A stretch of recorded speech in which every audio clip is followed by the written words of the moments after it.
વંદે ગુજરાત.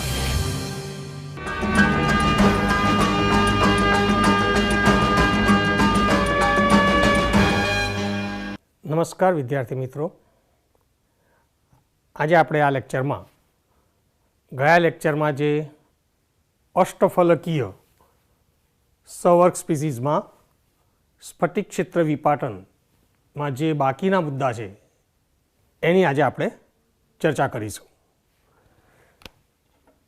તો ગયા લેક્ચરમાં આપણે અષ્ટફલકીય સ્ફટિક સ્પીસીઝ જે છે તો એની અંદર જે અષ્ટફલકીય વિપાટન સમજાયું હતું કે એમાં અહીંયા આગળ 5 ડી કક્ષકોની ઉર્જામાં જે વિપાટન થાય છે એટલે કે વિભાજન, એમાં અહીંયા આગળ ઊંચી ઉર્જા ધરાવતી આ બે ઇજી કક્ષકોનો સેટ કે જે dz² અને dx² - y² છે અને એ અક્ષો ઉપર હોય છે એટલે, અને જે અક્ષોની વચ્ચે આવેલી 3 ડી કક્ષકો છે dxy, dxz અને dyz એટલે કે T2g કક્ષકોનો સેટ, એની ઉર્જા ઓછી હોય છે.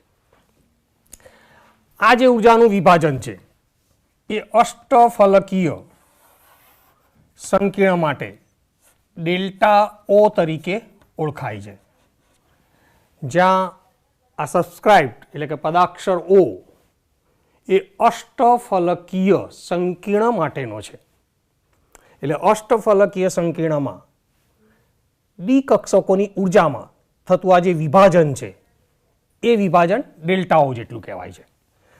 એમાં પછી આપણે આ સમજાવ્યું હતું કે આ બેરી સેન્ટર, તો બેરી સેન્ટરથી એટલે કે ગોલીય સ્ફટિક ક્ષેત્રની સરેરાશ ઉર્જાથી બે ઇજી કક્ષકોની ઉર્જામાં 3/5 ડેલ્ટાઓ જેટલો વધારો થાય છે અને 3 T2g કક્ષકોની ઉર્જામાં 2/5 ડેલ્ટાઓ જેટલો ઘટાડો થાય છે. હવે આપણે અહીંયા આગળ ડી કક્ષકોની ઉર્જામાં થતું આ વિભાજન, તો એનો આધાર શેના ઉપર છે એટલે પહેલી વાત રજૂ કરીએ કે આ ડેલ્ટા ઓ નો આધાર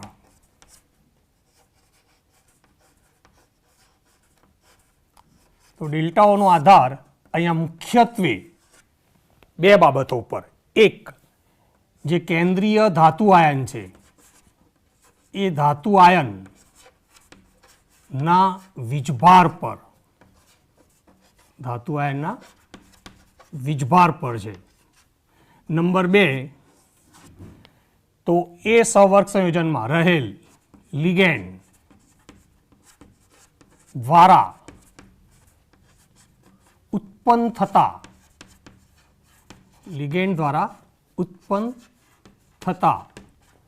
ક્ષેત્રની પ્રબળતા પર છે.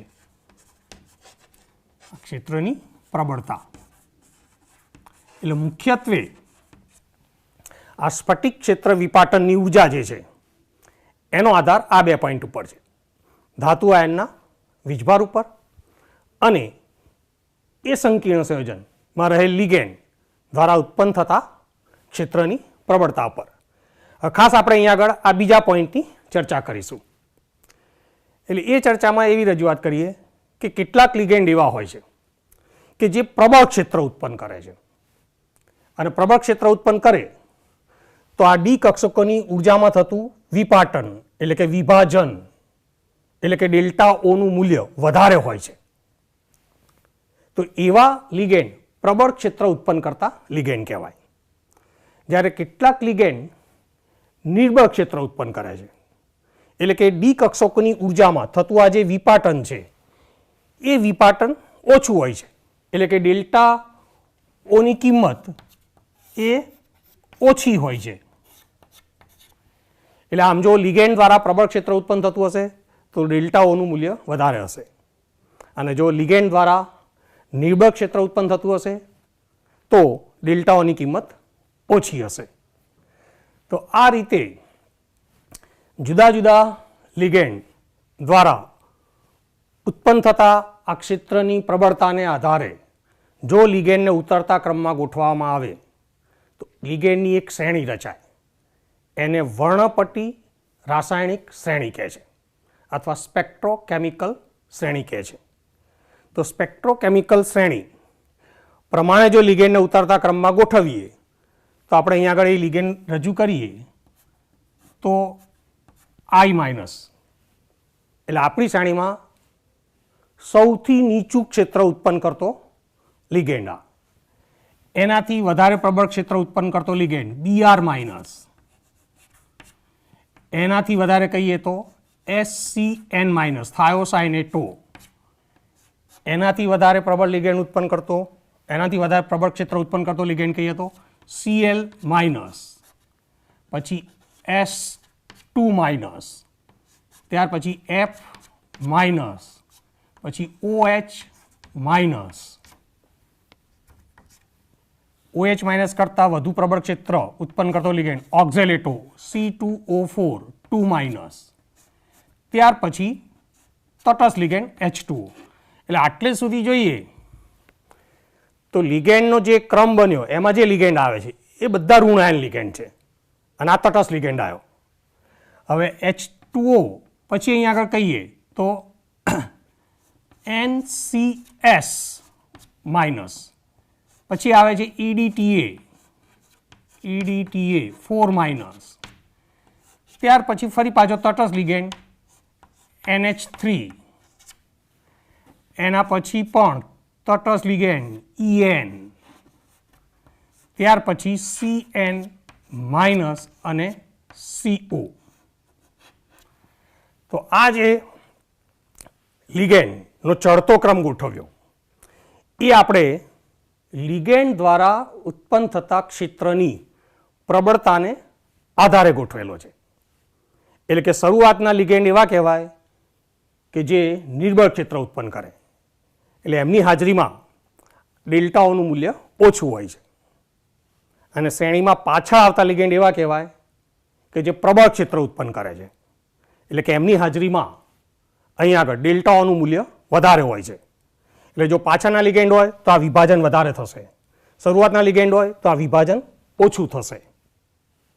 એટલે આમ આ શ્રેણી તો આ જુદા જુદા લિગેન્ડ દ્વારા જે સવર્ગ સંયોજનો રચાય છે એના દ્વારા પ્રકાશના શોષણની તરંગ લંબાઈને આધારે અહીં આગળ એમનો આ ક્રમ ગોઠવવામાં આવે છે. તો આવી શ્રેણીને કહેવાય છે વર્ણપટી રાસાયણિક શ્રેણી અથવા એને કહે છે સ્પેક્ટ્રોકેમિકલ શ્રેણી. તો હવે આપણે આ અષ્ટફલકીય સંકીર્ણમાં ડી કક્ષકોમાં ઇલેક્ટ્રોન ભરાવાનો ક્રમ આપણે ચર્ચામાં લઈએ.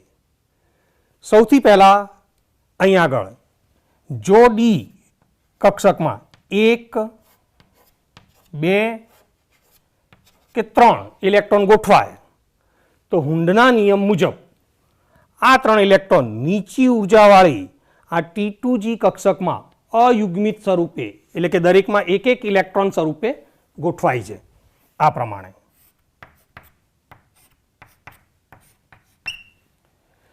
અહીંયા કહીએ તો પણ એ જ વાત આપણે રજૂ કરી શકીએ. એટલે ડી કક્ષકમાં 1, 2 કે 3 ઇલેક્ટ્રોન હશે તે હુન્ડના નિયમ અનુસાર આ નીચી ઉર્જા ધરાવતી 3 T2G કક્ષકમાં એક એક લેખે ગોઠવાશે. પણ જો ચોથો ઇલેક્ટ્રોન હવે ડી કક્ષકમાં ભરાય એટલે કે D4 ઇલેક્ટ્રોન રચના થાય તો એના માટે 2 શક્યતા છે. કાં તો આ ચોથો ઇલેક્ટ્રોન એ અહીં આગળ આ 3 ઇલેક્ટ્રોનમાંથી કોઈ એકનું યુગ્મન કરીને ગોઠવાઈ જાય, એટલે કે અહીંયા આગળ D4 માટેની જે ઇલેક્ટ્રોન રચના થશે એ T2G4 એટલે 4 ઇલેક્ટ્રોન T2G કક્ષકમાં, જ્યારે EG કક્ષકમાં એક પણ ઇલેક્ટ્રોન આવશે નહીં, EG શૂન્ય થશે. અથવા ચોથો ઇલેક્ટ્રોન એ આ ઊંચી ઉર્જા ધરાવતી EG કક્ષકમાં ગોઠવાય, એટલે કે એ વખતે ઇલેક્ટ્રોન રચના તો T2G માં 3 ઇલેક્ટ્રોન અને EG કક્ષકમાં 1 ઇલેક્ટ્રોન થશે. એટલે આમ D4 ઇલેક્ટ્રોન રચના હોય તો એના માટે આવી બે શક્યતાઓ થશે. હવે આ બેમાંથી કઈ શક્યતા પરિણામશે એનો આધાર એ આ સ્ફટિક ક્ષેત્ર વિપાટનની ઉર્જા ડેલ્ટાઓ અને ઇલેક્ટ્રોનના યુગ્મીકરણની ઉર્જા એટલે કે પેરિંગ એનર્જી પી આ બેની સાપેક્ષ માત્રા પર છે. આમની સાપેક્ષ માત્રા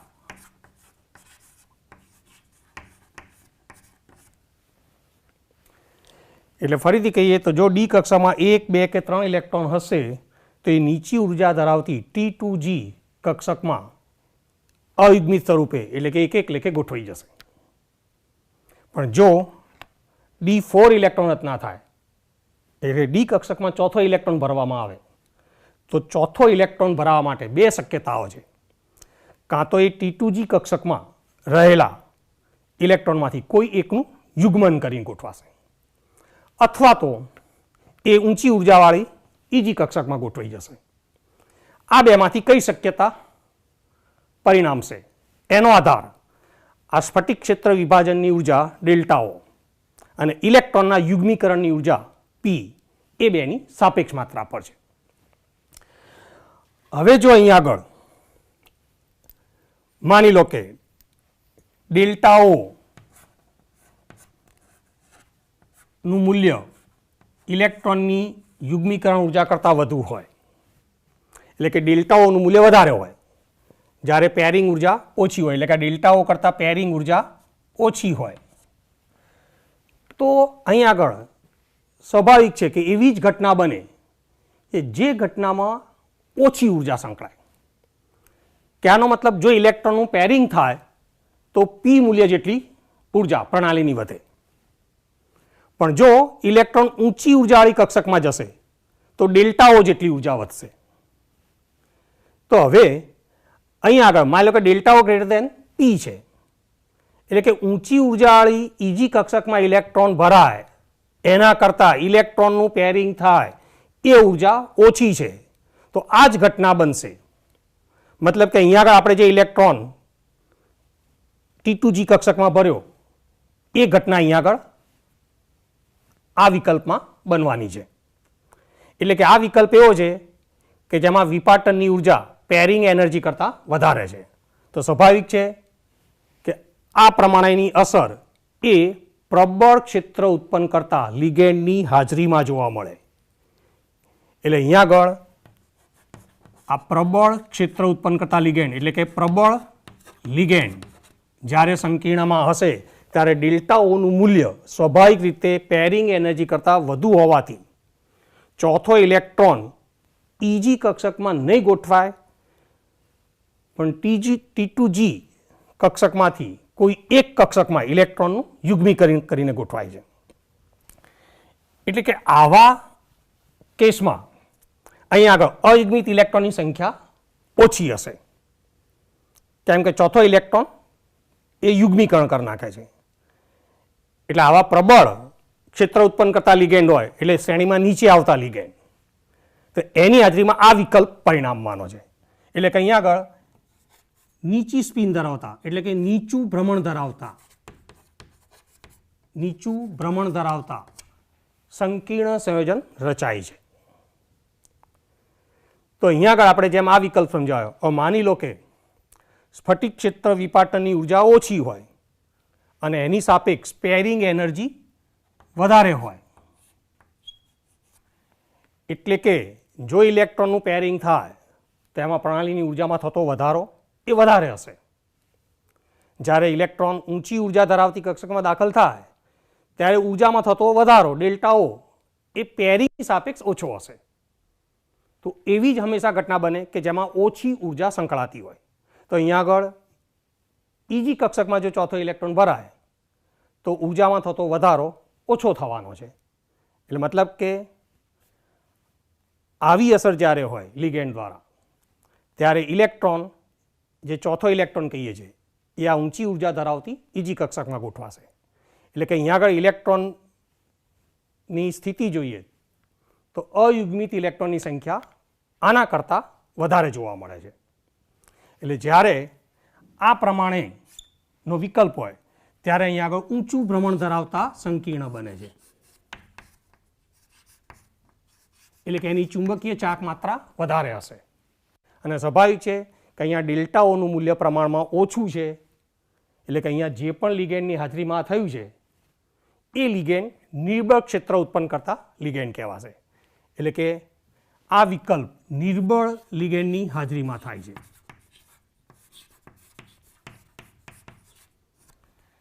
એટલે આમ આપણે અહીંયા આગળ અષ્ટફલકીય સંકીર્ણમાં ડી કક્ષકમાં ઇલેક્ટ્રોન ભરાય તો એ કયા વિકલ્પ મુજબ ભરાશે એ આપણે આ લિગેન્ડની પ્રબળતાને આધારે સહેલાઈથી સમજાવી શકીએ છીએ. તો અહીંયા આગળ ઇલેક્ટ્રોન આ જે આપણે ભરાવાનો ક્રમ રજૂ કર્યો તો હવે ગણતરી એવું દર્શાવે છે કે જ્યારે અષ્ટફલકીય સંકીર્ણમાં D4 થી D7 ઇલેક્ટ્રોન રચના હોય તો આ પ્રબળ ક્ષેત્ર ઉત્પન્ન કરતા લિગેન્ડ એ આ નિર્બળ ક્ષેત્ર ઉત્પન્ન કરતા લિગેન્ડ કરતાં સંકીર્ણને વધારે સ્થિરતા આપે છે. તો વિદ્યાર્થી મિત્રો, આ આપણે અષ્ટફલકીય સંકીર્ણ એમાં ડી કક્ષકોમાં ઇલેક્ટ્રોનની ગોઠવણી કઈ રીતે થશે એ આપણે આ ઉદાહરણ દ્વારા સમજાયું. હવે આપણે જોઈશું સમચતુષ્ફલકીય સંકીર્ણમાં સ્ફટિક ક્ષેત્ર વિપાટન, એટલે કે સ્ફટિક ક્ષેત્ર વિભાજન. તો હવે સમચતુષ્ફલકીય સવર્ગ સ્પીસીસમાં, એટલે કે સમચતુષ્ફલકીય સંકીર્ણ સંયોજનમાં સ્ફટિક ક્ષેત્ર વિપાટન. તો આગળની સમજૂતી એ મુજબ જ છે. ખાસ અહીં આગળ જે ડી કક્ષકોની ઉર્જામાં થતું વિભાજન કહીએ એ અષ્ટફલકીય સંકીર્ણમાં થાય છે, એના કરતાં ઊંધું છે. એટલે કે અહીંયા આગળ ઊંચી ઉર્જા ધરાવતી 3 T2 કક્ષકોનો સેટ મળે છે, જેમાં DXY, DXZ અને DYZ છે, જે અક્ષોની વચ્ચે છે. જ્યારે નીચી ઉર્જા ધરાવતી 2 E કક્ષકો મળે છે, જે DZ² અને DX² - Y² છે, કે જે અક્ષો ઉપર છે. એટલે અષ્ટફલકીય સંકીર્ણ કરતાં સમચતુષ્ફલકીય સંકીર્ણમાં ડી કક્ષકોની ઉર્જામાં થતું વિપાટન, એટલે કે વિભાજન એ ઊંધું હોય છે. અક્ષોની વચ્ચે જે કક્ષકો છે એની ઉર્જા વધે છે, કેમ કે લિગેન્ડની દિશામાં હોય છે. જ્યારે અક્ષો ઉપર જે કક્ષકો છે એની ઉર્જા ઘટે છે, કેમ કે લિગેન્ડથી દૂર છે, એટલે આમાં અપાકર્ષણ ઓછું થશે. બીજી વાત કે સમચતુષ્ફલકીય સંકીર્ણમાં જે ડી કક્ષકોની ઉર્જામાં થતું વિપાટન એને ડેલ્ટા ટી દ્વારા દર્શાવાય છે. આ ડેલ્ટા ટીનું મૂલ્ય જો આપણે ડેલ્ટા ઓ, એટલે કે અષ્ટફલકીય સંકીર્ણમાં ઉર્જામાં થતા વિપાટન સાથે સરખાઈએ તો જ્યારે આ બંને સંકીર્ણમાં ધાતુ સમાન હોય, લિગેન્ડ પણ સમાન હોય, ધાતુ લિગેન્ડ અંતર પણ સમાન હોય, ધાતુ લિગેન્ડ અંતર આ ત્રણેય સમાન હોય ત્યારે સ્વાભાવિક રીતે ડેલ્ટા ટીનું મૂલ્ય એ અહીંયા આગળ 4/9 ડેલ્ટા ઓ જેટલું હોય છે. એટલે કે અષ્ટફલકીય સંકીર્ણમાં જે વિપાટન થાય એના કરતાં સમચતુષ્ફલકીય સંકીર્ણમાં થતું આ વિપાટન, એટલે કે વિભાજન ઓછું હોય છે. અને આ મૂલ્ય ઓછું હોવાથી સ્વાભાવિક રીતે જ ડેલ્ટા ટીનું મૂલ્ય એ પેરિંગ એનર્જી કરતાં ઓછું થશે. મોટા ભાગે આવું બનશે, પેરિંગ એનર્જી વધારે હશે. એટલે કે અહીંયા આગળ આ જે ત્રીજો ઇલેક્ટ્રોન ભરીએ એ ઊંચી ઉર્જાવાળી કક્ષકમાં ભરાશે. એટલે અહીંયા આગળ નીચું ભ્રમણ ધરાવતા સંકીર્ણ મોટા ભાગે જોવા મળતા નથી, પણ ઊંચું ભ્રમણ ધરાવતા સંકીર્ણ વધારે જોવા મળે છે એવું કહેવાય. પછી બીજી એક રજૂઆત કે અહીંયા ઊંચી ઉર્જા ધરાવતી જે 3 કક્ષકો છે એને T2 સેટ કહેવાય છે. એમાં પદાક્ષર G લખવામાં આવતો નથી. એ તે અહીંયા પણ નીચી ઉર્જાવાળી કક્ષકોને ફક્ત ઈ કક્ષકોનો સેટ તરીકે રજૂ કરાય છે. અહીંયા પણ જી લખવામાં આવતો નથી. એનું કારણ કક્ષકોની સમમિતિ છે. જો અષ્ટફલકીય આકારે ડી કક્ષકો ગોઠવાય કે સમતલીય સમચોરસ આકારે ગોઠવાય તો એમાં સમમિતિ સેન્ટર છે અને સમમિતિ સેન્ટર માટે આ સબસ્ક્રાઇબ જી લખવામાં આવે છે. એટલે ત્યાં T2G અને EG સેટ લખાય છે. પણ સમચતુષ્ફલકીય આકારે જ્યારે કક્ષકો ગોઠવાય છે ત્યારે આમાં સમમિતિ સેન્ટર જોવા મળતું નથી અને એના કારણે અહીંયા આગળ આ જે કક્ષકોનો સેટ છે એ T2 લખાય છે, એમાં જી લખવામાં આવતો નથી. એ જ રીતે અહીંયા આગળ આ બે કક્ષકોના સેટમાં ઈ લખવામાં આવે છે, EG લખવામાં આવતું નથી. તો સમચતુષ્ફલકીય સંકીર્ણમાં અહીંયા આગળ સ્ફટિક ક્ષેત્ર વિપાટન એ આપણે આ સમજાય, એમાં આ ખાસ વાત યાદ રાખવાની.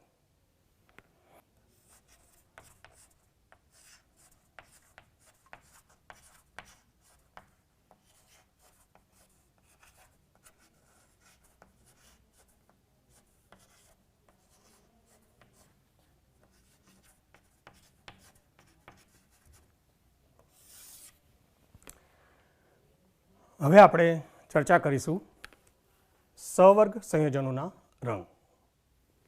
તો સવર્ગ સંયોજનોનો રંગ એ એમનો એક વિશિષ્ટ ગુણધર્મ કહેવાય છે. પહેલાં આપણે એ સમજીએ કે સવર્ગ સંયોજનો શા માટે રંગ દર્શાવે છે. તો અહીં આગળ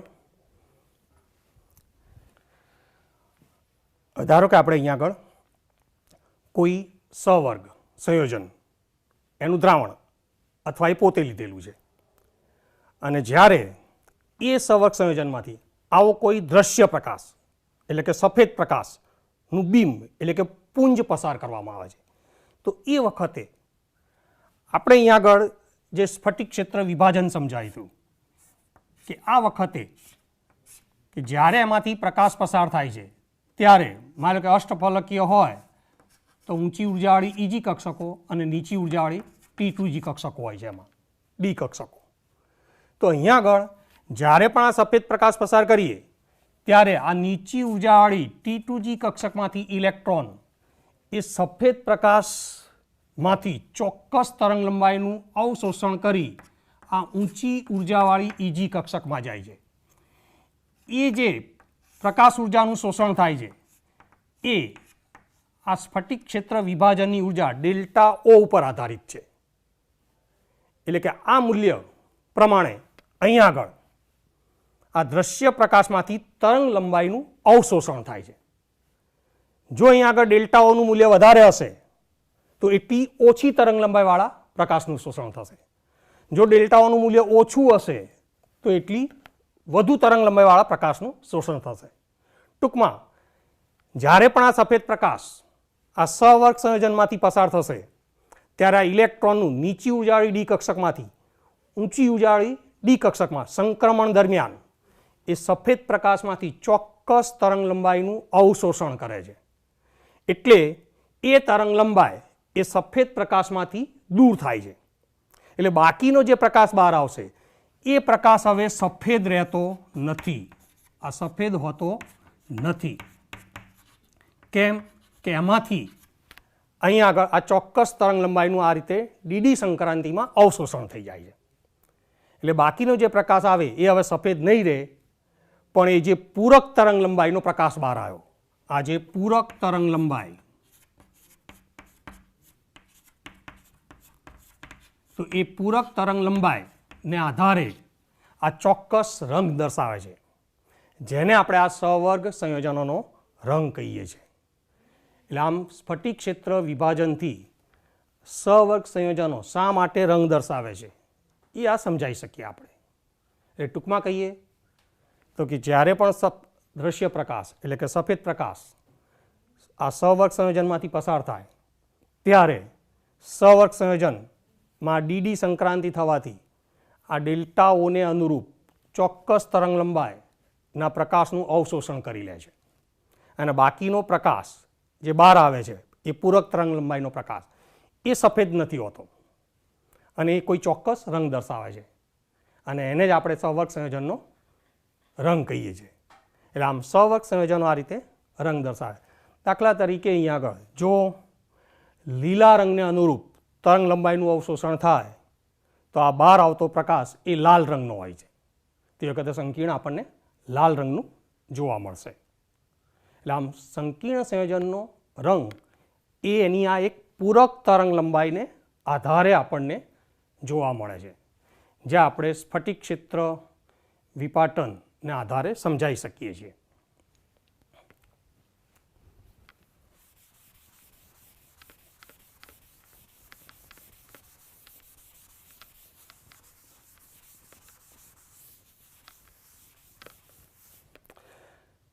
તો હવે આપણે એક અહીંયા આગળ ઉદાહરણ લઈને આ વાતને સમજાવીએ.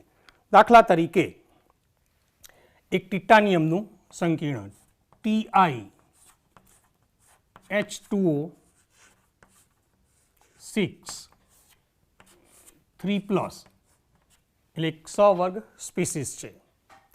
અહીં આગળ ટિટાનિયમ કે જેનો ઓક્સિડેશન આંક +3 થશે. એટલે ટિટાનિયમ કે જેનો પરમાણુ ક્રમાંક 22 છે અને એની +3 ઓક્સિડેશન અવસ્થાની ઇલેક્ટ્રોન રચના કહીએ તો 18 ઇલેક્ટ્રોન આર્ગોન રચના પ્રમાણે, એટલે આર્ગોન કોર. અને હવે એની અંદર બાકીનું એક જ ઇલેક્ટ્રોન વધશે, કેમ કે 22 ઇલેક્ટ્રોનમાંથી 3 ઇલેક્ટ્રોન નીકળી ગયા એટલે વધ્યા 19 અને 18 ઇલેક્ટ્રોન આર્ગોન પ્રમાણે આવી ગયા. તો બાકીનું જે ઇલેક્ટ્રોન છે એ 3D કક્ષકમાં હોય છે. હવે સ્પષ્ટ છે કે આ એક ઇલેક્ટ્રોન એ નીચી ઉર્જા ધરાવતી T2G કક્ષકમાં હશે. એટલે અહીંયા આગળ આ ઇલેક્ટ્રોનના કહીએ તો આ ઊંચી ઉર્જા ધરાવતી 2 EG કક્ષકો અને નીચી ઉર્જા ધરાવતી 3 T2G કક્ષકો અને આમાં આ એક ઇલેક્ટ્રોન છે. જ્યારે આમાં સફેદ પ્રકાશ પસાર કરો ત્યારે અહીં આગળ આ સંકીર્ણ એ ચોક્કસ તરંગ લંબાઈનું અવશોષણ કરે છે. એટલે અહીંયા આગળ ફોટોનનું અવશોષણ થશે.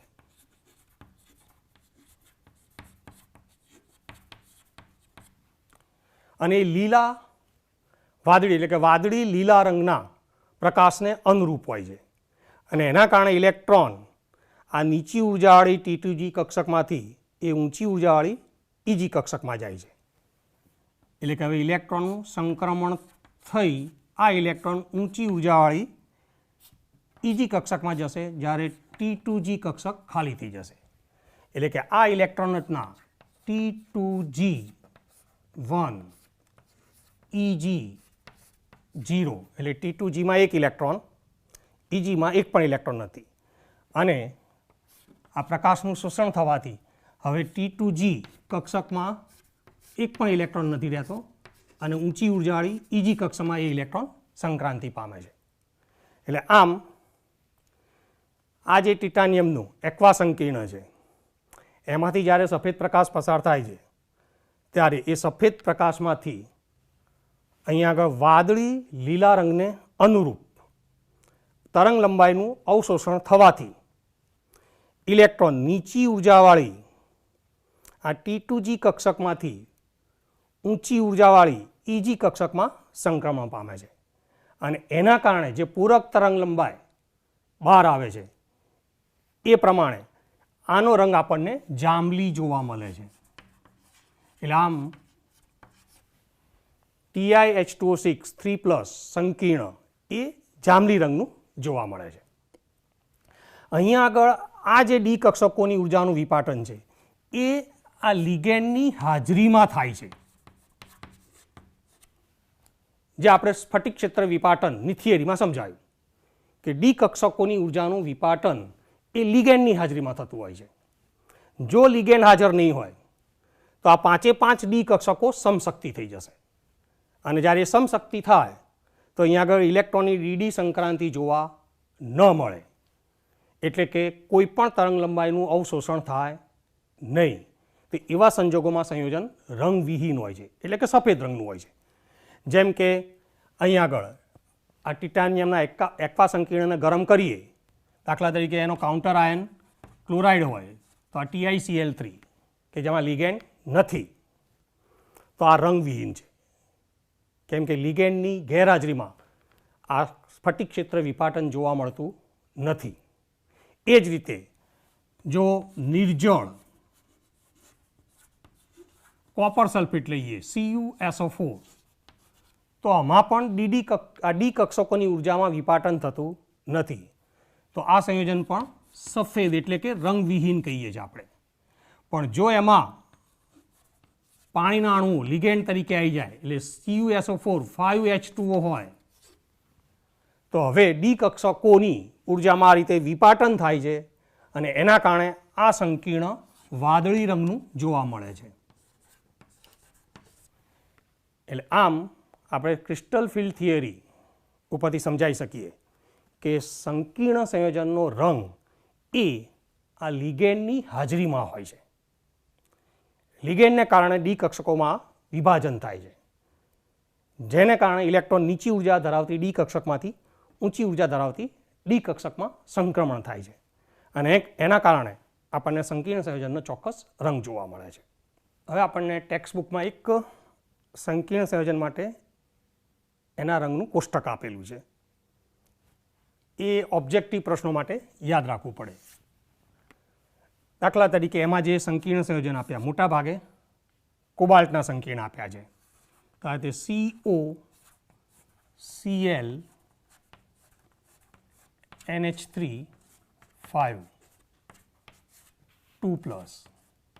પછી આવું બીજું સંકીર્ણ છે COH2O NH3 5 3+. ત્રીજું કહીએ તો CO NH3 6 3+. ચોથું CO CN6 3-. તો આ ચારે સંકીર્ણ કોબાલ્ટ ધાતુના છે અને આ ચારેમાં કોબાલ્ટનો ઓક્સિડેશન આંક +3 છે, એ આપણે અહીંયા જોઈ શકીએ છીએ. પછી જે સંકીર્ણ આપ્યું એ કોપરનું CuH2O4 2+. અને છેલ્લું સંકીર્ણ આપણે હમણાં સમજાયું કે TiH2O6 3+. એટલે ટેક્સ્ટ બુકમાં ઉદાહરણ તરીકે આ સંકીર્ણોમાંથી જ્યારે સફેદ પ્રકાશ પસાર થાય તો અનુક્રમે આ ઇલેક્ટ્રોનની ડીડી સંક્રાંતિ થવાથી કઈ તરંગ લંબાઈનું અવશોષણ થાય છે એના મૂલ્યો આપેલા છે. જેમ કે અહીંયા આગળ આ અવશોષણ પામતી તરંગ લંબાઈ એના મૂલ્યો પિકોમીટરમાં આપેલા છે.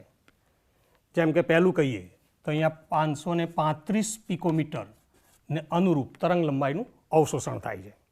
બીજામાં કહીએ તો 500 નેનોમીટર. ત્રીજામાં કહીએ તો 475 નેનોમીટર. ચોથામાં કહીએ તો 300 નેનોમીટર. પછી અહીંયા કહીએ તો આ 600 નેનોમીટર છે અને છેલ્લામાં 498 નેનોમીટર. એટલે આ જે તરંગ લંબાઈના મૂલ્યો છે એ આપણે જોઈએ તો એમાં ખાસ 300 નેનોમીટર કે આ તરંગ લંબાઈનું મૂલ્ય એ દ્રશ્ય પ્રકાશની રેન્જમાં નથી, કેમ કે દ્રશ્ય પ્રકાશની રેન્જમાં તરંગ લંબાઈ 400 કે 450 નેનોમીટરથી 800 નેનોમીટર સુધી હોય છે, અથવા 750 નેનોમીટર કે ટૂંકમાં 400થી 800ની વચ્ચે હોય, તો એ રેન્જની બહાર છે. બાકીની બધી જ તરંગ લંબાઈ દ્રશ્ય પ્રકાશમાં છે. એટલે આ જે સંકીર્ણ છે એના દ્વારા અવશોષિત થતા પ્રકાશ એ દ્રશ્ય પ્રકાશ નથી પણ પારજાંબલી વિસ્તારમાં આવશે. અને અહીંયા લિગેન્ડ પણ જોઈએ તો લિગેન્ડ દ્વારા ઉત્પન્ન થતા ક્ષેત્રની પ્રબળતા જે આપણે સ્પેક્ટ્રોકેમિકલ શ્રેણી જોઈ એમાં છેક પાછળ છે આ લિગેન્ડ CN-. એટલે આના દ્વારા સ્ફટિક ક્ષેત્ર વિપાટનનું મૂલ્ય ડેલ્ટાઓ વધારે છે અને ડેલ્ટાઓ વધારે હોવાથી ઇલેક્ટ્રોનને નીચી ઉર્જાવાળી ડી કક્ષકમાંથી ઊંચી ઉર્જાવાળી ડી કક્ષકમાં જવા માટે વધુ ઉર્જાના ફોટોનનું અવશોષણ કરવું પડે, એટલે કે એટલી ઓછી તરંગ લંબાઈવાળા પ્રકાશનું અવશોષણ કરવું પડે. એટલે આ સંકીર્ણમાં અવશોષિત થતા પ્રકાશની તરંગ લંબાઈ દ્રશ્ય પ્રકાશની રેન્જની બહાર આવી જાય છે. તો હવે અહીં આગળ આ અવશોષિત થતા પ્રકાશની તરંગ લંબાઈ છે અને એના કારણે સંકીર્ણમાં જોવા મળતો રંગ એ આપણે અહીં આગળ જોઈએ. તો હવે આ તરંગ લંબાઈને અનુરૂપ અવશોષિત થતા પ્રકાશનો રંગ છે અને આ પૂરક તરંગ લંબાઈના અનુરૂપ જોવા મળતો રંગ એટલે કે સંકીર્ણનો રંગ છે. એટલે કે આ વસ્તુ આપણે યાદ રાખવી પડે. આમ જો પીળા રંગનું અવશોષણ થશે તો પૂરક તરંગ લંબાઈ અને અનુરૂપ સંકીર્ણનો રંગ જાંબલી જોવા મળે છે. જો વાદળી લીલા રંગને અનુરૂપ તરંગ લંબાઈનું અવશોષણ થાય તો એના કારણે સંકીર્ણનો રંગ લાલ જોવા મળશે. એ જ પ્રમાણે જો વાદળી રંગને અનુરૂપ તરંગ લંબાઈનું અવશોષણ થશે તો સંકીર્ણનો રંગ પીળો નારંગી જોવા મળે છે. પછી આ સમજાવ્યું એ મુજબ આ તરંગ લંબાઈ એ દ્રશ્ય પ્રકાશની રેન્જની બહાર છે, એટલે કે પાર જાંબલી પ્રકાશનું અવશોષણ થાય છે. તો એ સંકીર્ણનો રંગ લગભગ આછો પીળો જોવા મળે છે. આ રંગ આછો પીળો જોવા મળશે.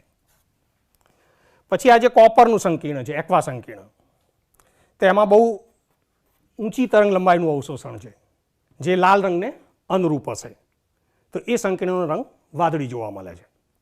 અને છેલ્લું આપણે સમજાયું કે અહીંયા વાદળી લીલા રંગનું અવશોષણ થાય તો એનો રંગ જાંબલી. એકચ્યુઅલી અહીં આગળ થોડોક પીળો લીલો રંગ હોય છે, પણ ટેક્સ્ટ બુકમાં આપ્યું હોય એ જ આપણે અહીં આગળ રજૂ કરવું પડે. તો આ એક કોષ્ટક આપ્યું છે, એ ઓબ્જેક્ટિવ માટે તમારે ખાલી યાદ રાખવું પડે. હવે સહવર્ગ સંયોજનના રંગ માટેનો એક છેલ્લો ટોપિક લઈ લઈએ, એટલે કે લિગેન્ડના ફેરફારથી અથવા લિગેન્ડની અસરથી સહવર્ગ સંયોજનોના રંગ ઉપર થતી અસર. એટલે અહીંયા આગળ લિગેન્ડના ફેરફારથી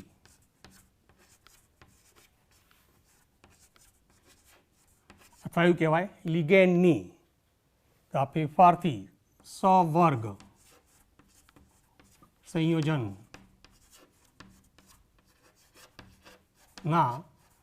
રંગમાં થતો ફેરફાર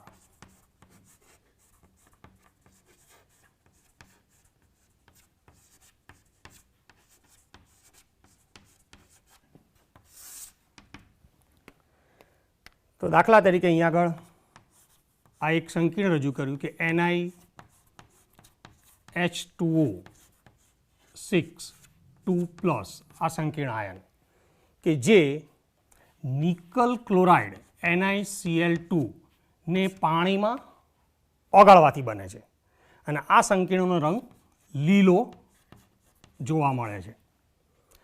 હવે આની અંદર ઇથેન 1,2 ડાયમાઇન ઇથેન 1,2 ડાયએમાઇન ટૂંકમાં કહીએ તો EN લિગેન્ડ એવી રીતે ધીમે ધીમે ઉમેરવામાં આવે આ સંકીર્ણના દ્રાવણમાં કે જેથી એ સંકીર્ણના સૂત્રમાં EN અને ધાતુ આયન Ni નો મોલ ગુણોત્તર આનો મોલ ગુણોત્તર એ ક્રમિક 1:1, 2:1, 3:1 ક્રમિક બદલાયા કરે. એમ આ સંકીર્ણ સંયોજનના રંગમાં પણ ફેરફાર જોવા મળે છે. તો એ આપણે સમીકરણ દ્વારા સમજાવીએ. એટલે અત્યારે આપણા આ જે ટોપિક છે કે અહીંયા આગળ જો લિગેન્ડમાં અહીંયા ફેરફાર કરવામાં આવે, એટલે કે આ સહવર્ગ સંયોજનમાં જે લિગેન્ડ છે એ લિગેન્ડમાં આપણે ફેરફાર કરીએ તો એના રંગમાં પણ ફેરફાર જોવા મળે છે. દાખલા તરીકે આ નિકલનું એક્વા સંકીર્ણ જે છે જે NiCl2 ને પાણીમાં ઓગાળવાથી બને છે અને એ સંકીર્ણમાં આપણે ઇથેન 1,2 ડાયામાઇન EN જે દ્વિદંતીય લિગેન્ડ છે એ ધીમે ધીમે એવી રીતે ઉમેરવામાં આવે કે આ સૂત્રમાં EN અને NI નો જે મોલ ગુણોત્તર છે એ ક્રમિક 1:1, 2:1 અને 3:1 માં રૂપાંતર પામે. તો એ પ્રમાણે સંકીર્ણના રંગમાં પણ રૂપાંતર પામશે. આ વાત આખી આપણે સમીકરણ દ્વારા સમજાવીએ.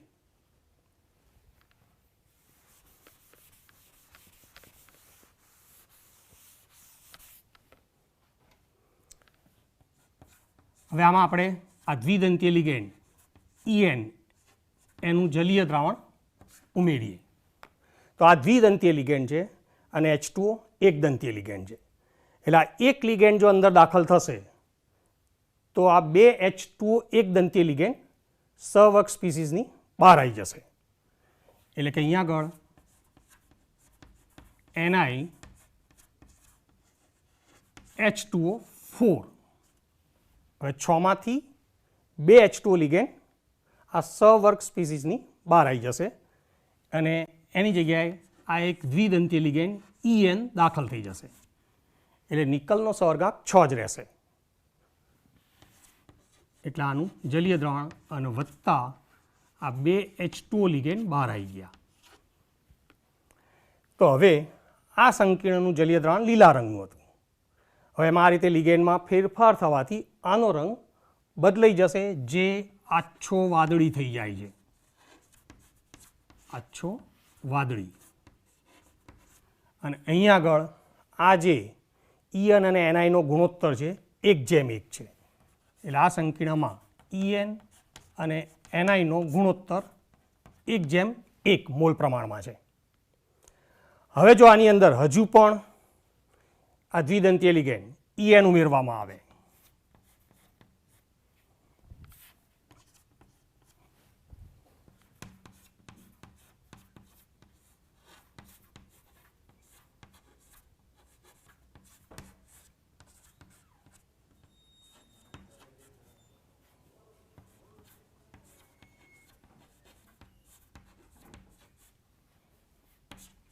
હવે બીજું એક દ્વિદંતીય લિગેન્ડ EN અંદર દાખલ કરીએ તો ઉપર કહ્યું એ મુજબ જ બીજા બે એકદંતીય લિગેન્ડ H2O એ આ સહવર્ગ સ્પીસીસની બહાર આવી જશે. એટલે અહીંયા આગળ NiH2O એકદંતીય લિગેન્ડની સંખ્યા 2 થશે અને દ્વિદંતીય EN ની સંખ્યા પણ 2 થશે.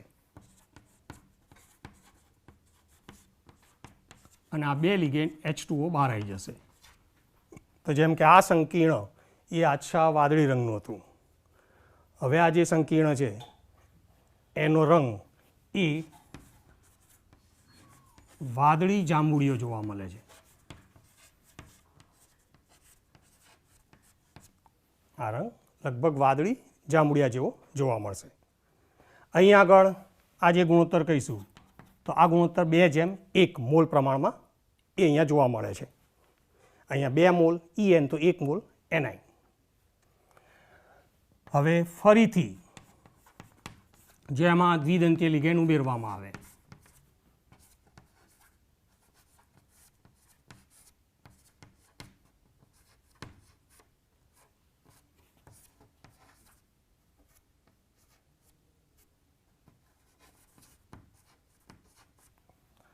એટલે ફરીથી આ એક દ્વિદંતીય લિગેન્ડ જો દાખલ કરો તો હવે બાકીના જે આ બે એકદંતીય લિગેન્ડ H2O છે એ પણ આ સહવર્ગ સ્પીસીસ એટલે કોઓર્ડિનેશન સર્કલ જે કહીએ એમાંથી બહાર આવી જશે.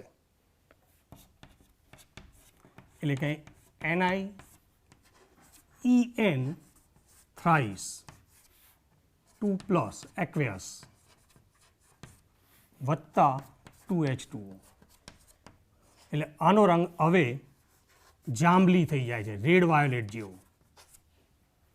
અને અહીંયા આગળ EN અને NI નો ગુણોત્તર જોઈશું તો 3:1 મોલ પ્રમાણમાં જોવા મળશે. એટલે આમ આપણે સંકીર્ણ સંયોજનમાં જો આ રીતે ધીમે ધીમે લિગેન્ડ બદલીએ તો એના રંગમાં આ રીતનો ફેરફાર જોવા મળે, જે આપણે નિકલના આ સંકીર્ણથી સમીકરણ દ્વારા સમજાવી શકીએ છીએ. આ દરેકમાં નિકલનો ઓક્સિડેશન આંક +2 છે અને આ દરેક સંકીર્ણમાં નિકલનો સહવર્ગાંક પણ 6 છે. અહીંયા એક દંતીય 6 લિગેન્ડ જોડાયેલા છે અને અહીંયા આગળ દ્વિદંતીય 3 લિગેન્ડ જોડાયા છે, એટલે કે નિકલનો સહવર્ગાંક 6 છે દરેકમાં. તો આમ સંકીર્ણ સંયોજન ઉપર આ લિગેન્ડની અસર આપણે સહેલાઈથી સમજાવી શકીએ.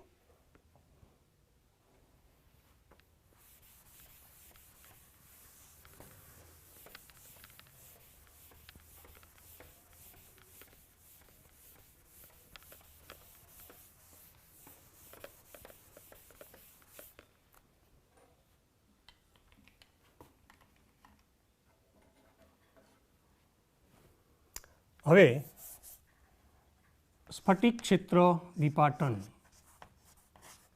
સ્ફટિક ક્ષેત્ર વિપાટન અથવા વિભાજન એટલે ક્રિસ્ટલ ફિલ્ડ થિયરી CFT, તો એની મર્યાદા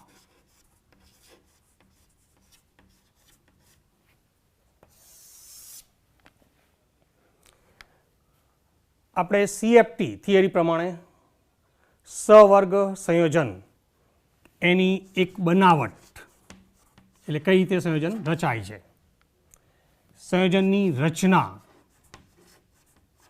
એટલે કે એનું બંધારણ, પછી સંકીર્ણના રંગ અને એનો ચુંબકીય ગુણધર્મ એ મોટા ભાગે સમજાવી શકાય છે. એટલે આ એનું મહત્વ કહેવાશે કે CFT દ્વારા સહવર્ગ સંયોજનની બનાવટ, એની રચના એટલે કે બંધારણ, સહવર્ગ સંયોજનનો રંગ અને એનો ચુંબકીય ગુણધર્મ એ મોટા ભાગે આપણે સહેલાઈથી સમજાવી શકીએ. પણ સહવર્ગ સંયોજનો માટે ક્રિસ્ટલ ફિલ્ડ થિયરી દ્વારા આપણે કઈ વાતો નથી સમજાવી શકતા, તો એના બે મુખ્ય મુદ્દાઓ છે. એક કે અહીંયા આગળ જે ઋણ આયન લિગેન્ડ એટલે કે એનાયન, ઋણ આયન એટલે કે એનાયન, તો આ લિગેન્ડને બિંદુ ભાર તરીકે ગણવામાં આવે છે. આ બિંદુ ભાર તરીકે ગણવામાં આવે છે.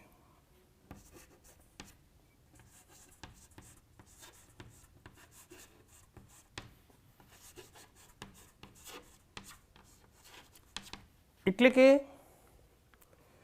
ઋણ આયન લિગેન્ડ હોય એ બિંદુભાર લિગેન્ડ છે, તે ધાતુ આયનની ડી કક્ષકોના ઇલેક્ટ્રોન સાથે વધુ અપાકર્ષણ કરશે અને વધુ અપાકર્ષણ કરે તો જે સ્ફટિક ક્ષેત્ર વિપાટન કહીએ છીએ ડેલ્ટાઓ, એ અપેક્ષા મુજબ વધારે હોવું જોઈએ. પણ સ્પેક્ટ્રોકેમિકલ શ્રેણી જોઈએ, વર્ણપટ્ટીય શ્રેણી, તો આપણે એમાં નિર્દિષ્ટ કરેલું કે મોટાભાગના ઋણ આયન લિગેન્ડ એ આ શ્રેણીમાં નીચેના ભાગમાં છે, એટલે કે નિર્બળ ક્ષેત્ર ઉત્પન્ન કરતા વિભાગમાં છે, જે આપણે અહીંયા આગળ સમજાવી શકતા નથી. એટલે ફરી કહીએ તો આ બિંદુ ભાર તરીકે ગણાય છે, એટલે કે એમના દ્વારા ધાતુ આયનની ડી કક્ષકના ઇલેક્ટ્રોન ઉપર વધુ અપાકર્ષણ થવાથી વિભાજનની ઉર્જા એટલે કે ડેલ્ટા ઓનું મૂલ્ય વધારે હોવું જોઈએ. એટલે કે આ લિગેન્ડ સ્પેક્ટ્રોકેમિકલ શ્રેણીમાં ઉપરના છેડે વધારે હોવા જોઈએ, પણ એ શ્રેણી જોઈશું તો નીચેના છેડે વધારે જોવા મળે છે. તો આ વાત એ CFT દ્વારા સમજાવી શકાતી નથી. અને બીજી વાત કરીએ તો અહીંયા આગળ ધાતુ અને લિગેન્ડ જે બંધન છે, એટલે ધાતુ અને લિગેન્ડ વચ્ચેનો જે આ બંધ કહીએ છીએ, એ બંધ એ સહસંયોજક ગણવામાં આવતો નથી.